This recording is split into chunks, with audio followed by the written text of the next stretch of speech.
Yeah, Shay. Gang.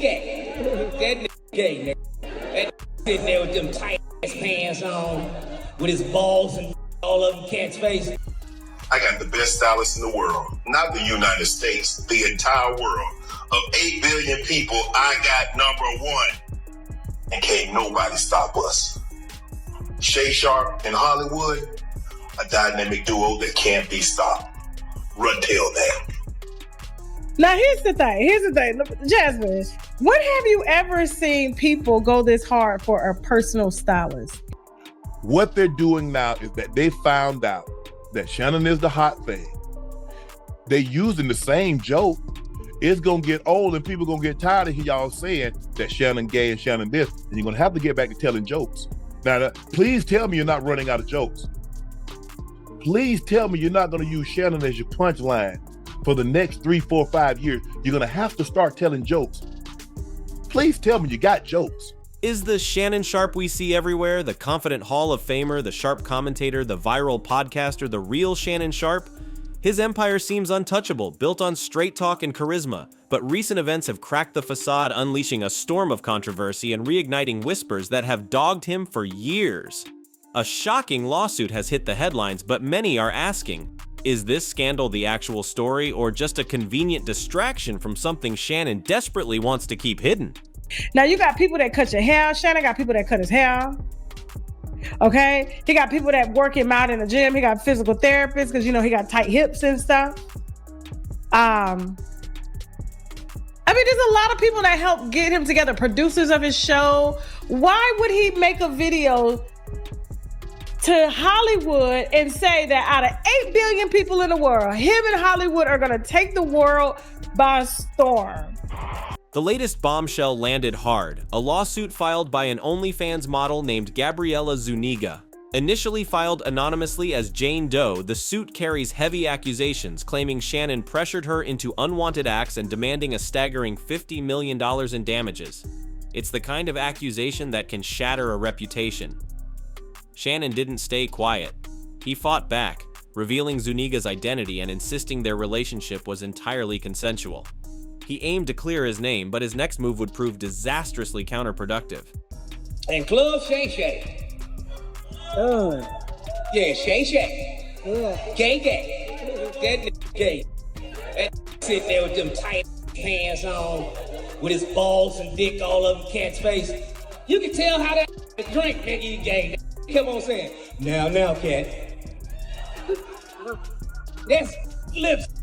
And in an attempt to prove Gabriella was a willing participant, Shannon released a trove of their private text messages. Instead of vindication, these texts opened a Pandora's box of explicit content that left jaws on the floor. They revealed conversations filled with graphic bedroom talk, including discussions about race play, with Gabriella allegedly telling the then 54-year-old Shannon, "I want you to put a big black baby in me." Even more startling was a specific graphic request Gabriella claimed Shannon made involving her tongue and his backside. Shannon thought this proved consent. The internet saw it differently.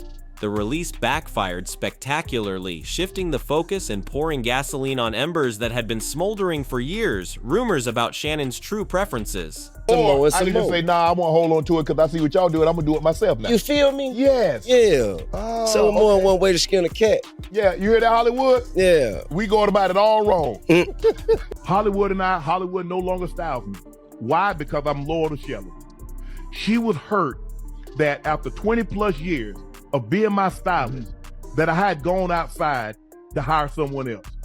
And someone else was getting the credit when she was there at CBS. She was there when I started at Fox. She was there when I was going out and doing red carpet events. And I never had a problem. These whispers weren't new. They've shadowed Shannon for a long time, but they truly exploded in 2023, centered around his unusually close relationship with his then stylist Russell Simpson, known widely as Dintrant, who now goes by Hollywood Muggler.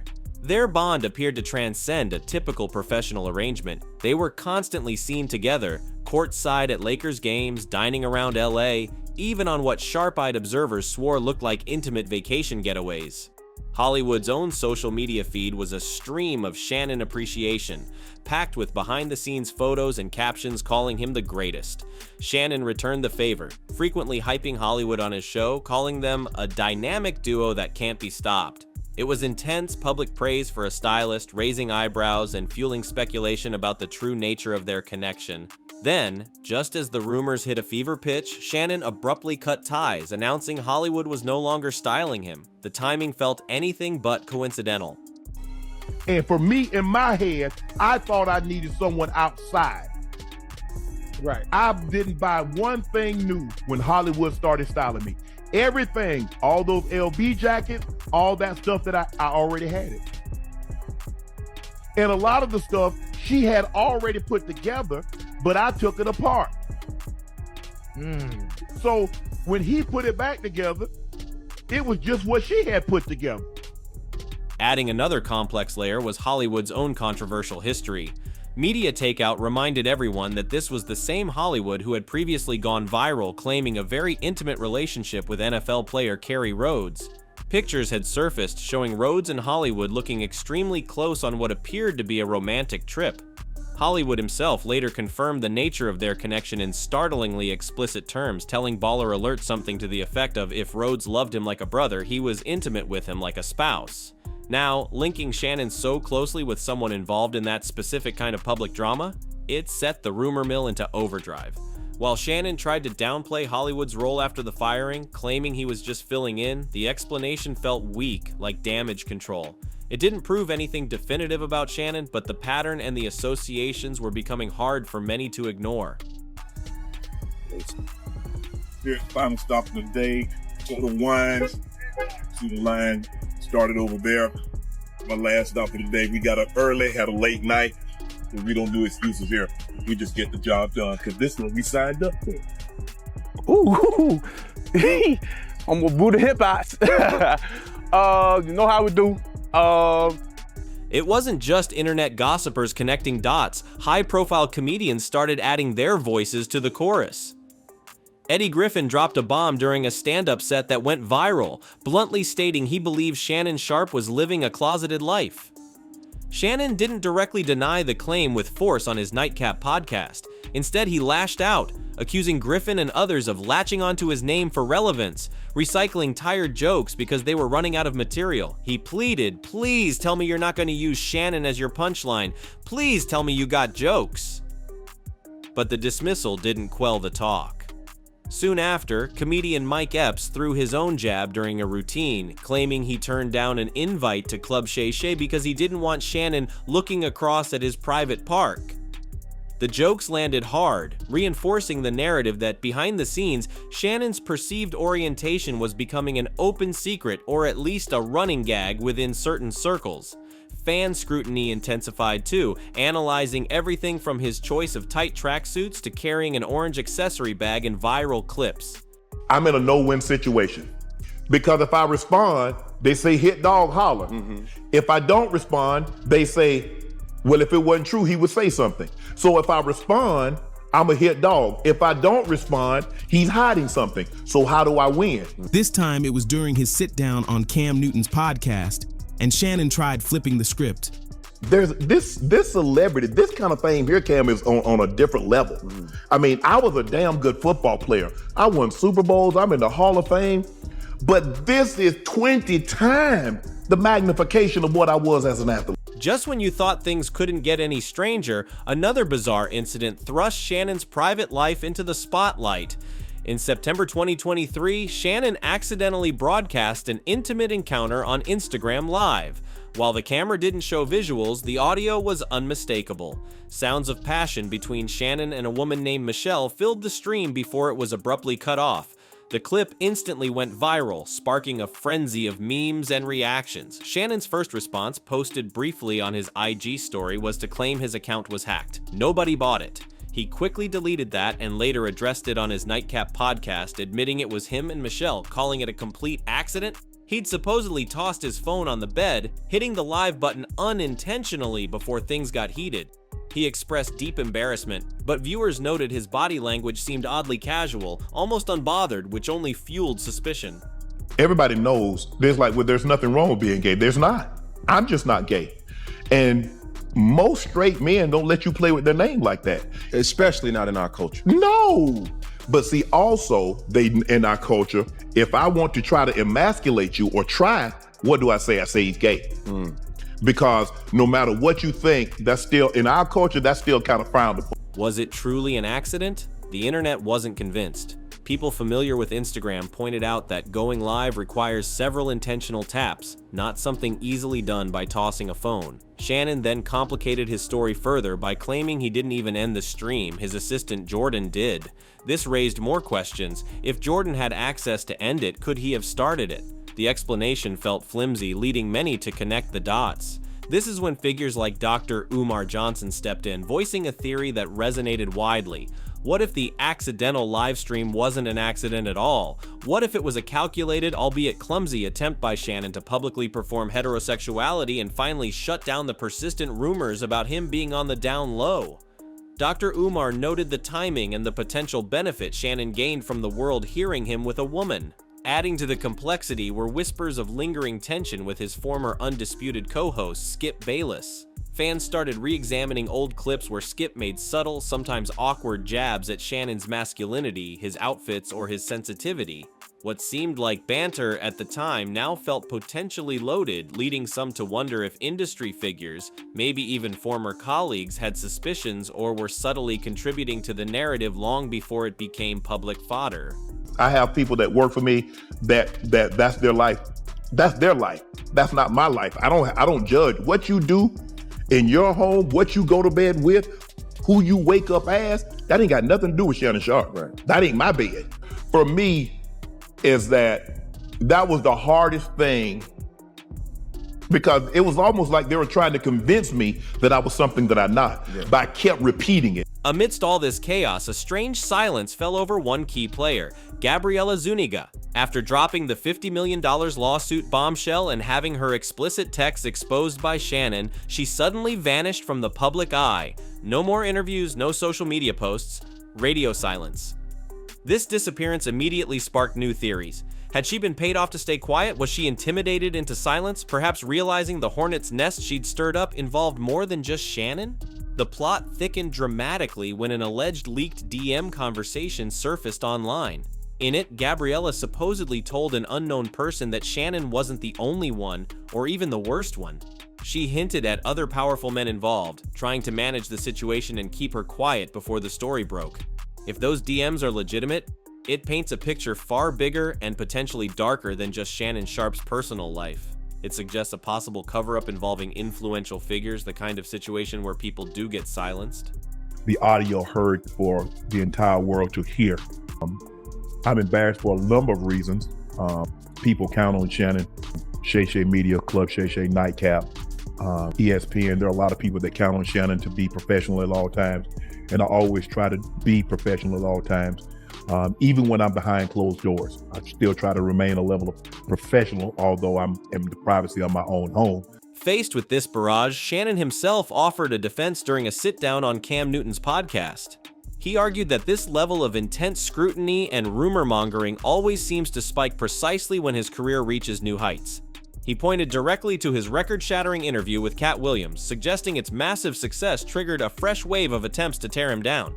Shannon lamented being caught in a no-win situation where responding makes him a hit dog that hollers, but silence implies he's hiding something. He directly addressed the core rumor, stating plainly, "There's nothing wrong with being gay, I'm just not gay." However, he also acknowledged the cultural power of such accusations, noting that in certain circles, calling a man gay is still used as a tool to emasculate him. Is it just haters piling on success or a convenient explanation for uncomfortable questions? I'm very disappointed in myself, not for the act. I think there are millions and billions of people of consenting age that engage in activity, but to have your most intimate detail on the audio to be heard, I'm disappointed in myself. I let a lot of people down. My kids, I reached out to them, I called my sister. While Shannon pushes back publicly, whispers suggest the constant drama is causing ripples behind the scenes. There's talk that some major brands, while not cutting ties completely, have quietly slowed down communication or paused potential partnerships, wary of the negative press surrounding the lawsuit and the persistent rumors. Sources hinted that even at ESPN, where his profile continues to rise, some executives were keeping a closer watch, concerned about the unpredictable nature of his off-air life clashing with his network persona, especially after the IG Live incident. It fuels speculation about whether Shannon is facing a subtle form of industry caution, a quiet blackballing where doors become slightly harder to open despite his obvious popularity. Observers also noted a potential shift in his public demeanor. Still confident, but perhaps more guarded, less prone to the casual humor, carefully navigating interviews and keeping his circle tighter. But guys, this was not staged.